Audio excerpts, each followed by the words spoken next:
আসসালামু আলাইকুম ওয়া রাহমাতুল্লাহ। ফিরে দেখা 2024 বছর আসে বছর যায়, নানা ঘটনার জন্ম দিয়ে যায় প্রত্যেকটি বছর। 2024 বাংলাদেশের ইতিহাসে অত্যন্ত একটি গুরুত্বপূর্ণ বছর। ইতিহাসের পাতায় লেখা থাকবে 2024 সাল।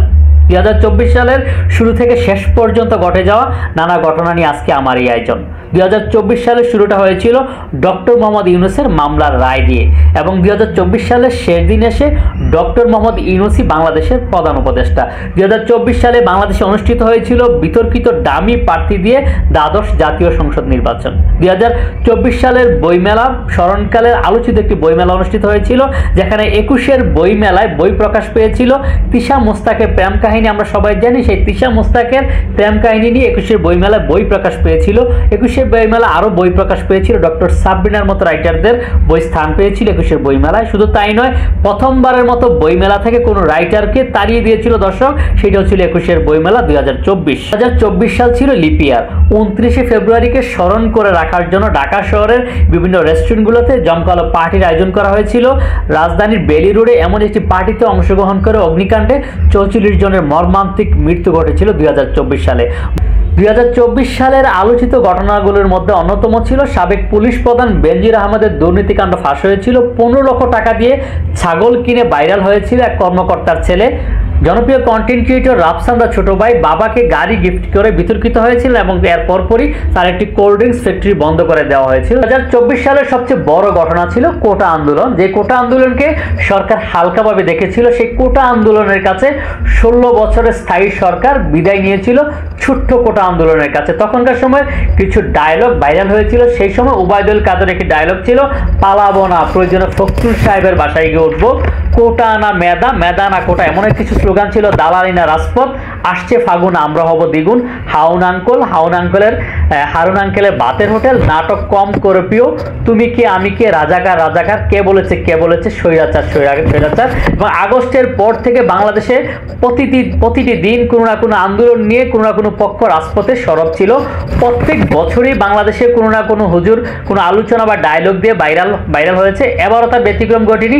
এবার গিয়াসউদ্দিন তাহিরি ভাইরাল না হয়, এবার ভাইরাল হয়েছে মুস্তাক ফৈজির কয়েকটি ডায়লগ এবছর ভাইরাল হয়েছিল। যেমন মুস্তাক ফৈজি বলেছিল, মুরব্বি সোনামণি বসো বুঝছে না, মনে করছে অন্য হুজুর। এই কয়েকটা ডায়লগ তখনকার সময় ভাইরাল হয়েছিল। এছাড়া প্রথমবারের মতো বাংলাদেশের মানুষ দেখলো 36শে জুলাই। আমরা জানি জুলাই মাস 31-এ, 2024 সালে জুলাই মাস 36 তারিখে দেখালো, বা যা 5ই আগস্ট বাংলাদেশের পূর্বাঞ্চলে ভয়াবহ বন্যা হয়েছিল, যেখানে আসলে বাংলাদেশের বন্যা মোকাবেলায় সর্বোচ্চ রেকর্ড সংখ্যক ত্রাণ সংগ্রহ করা হয়েছিল। বাংলাদেশের বন্যার্থদের পাশে এই দেশের মানুষ যেভাবে দাঁড়িয়েছিল, এটা আসলে ইতিহাস হয়ে থাকবে। এবং বিভিন্ন আতঙ্ক ছড়িয়েছিল সারা বছরব্যাপী। তার মধ্যে অন্যতম একটি আতঙ্ক ছিল রাসেল ভাইপার।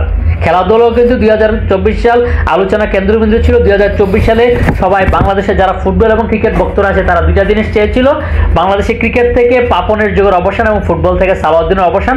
2024 সালে এসে সালাউদ্দিন এবং পাপন যুগের অবসান হয়েছিল। এবং আরেকটি উল্লেখযোগ্য বিষয় ছিল 2024 সালে খেলাধুলার মধ্যে তামিম সাকিবের দ্বন্দ্ব পুরো বছরব্যাপী আলোচনায় ছিল, এবং বাংলাদেশ নারী ফুটবল দল দ্বিতীয়বারের মতো সাব চ্যাম্পিয়নশিপ অর্জন করেছিল।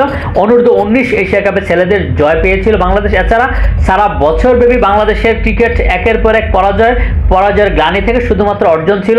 স্বাগতিক পাকিস্তানকে হারিয়ে টেস্ট জিতছিল বাংলাদেশ। এছাড়া শেষ টি20 সিরিজ স্বাগতিক ওয়েস্ট ইন্ডিজকে হোয়াইট ওয়াশ করেছিল, বিশ্ব চ্যাম্পিয়ন ওয়েস্ট ইন্ডিজকে হোয়াইট ওয়াশ করেছিল বাংলাদেশ। এছাড়া ফুটবলের বড় অর্জন ছিল হামজা চৌধুরীকে বাংলাদেশে ফিরে নিয়ে আসা।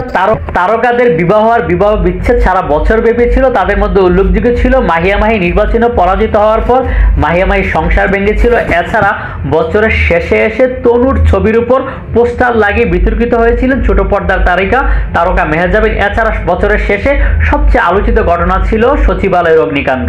2024 সাল যেমনই গেল, 25 সাল সুন্দর কাটুক এই প্রত্যাশা আজকের মতো বিদায় নিচ্ছি। কেমন লাগলো মন্তব্য করে জানাতে বলবেন না।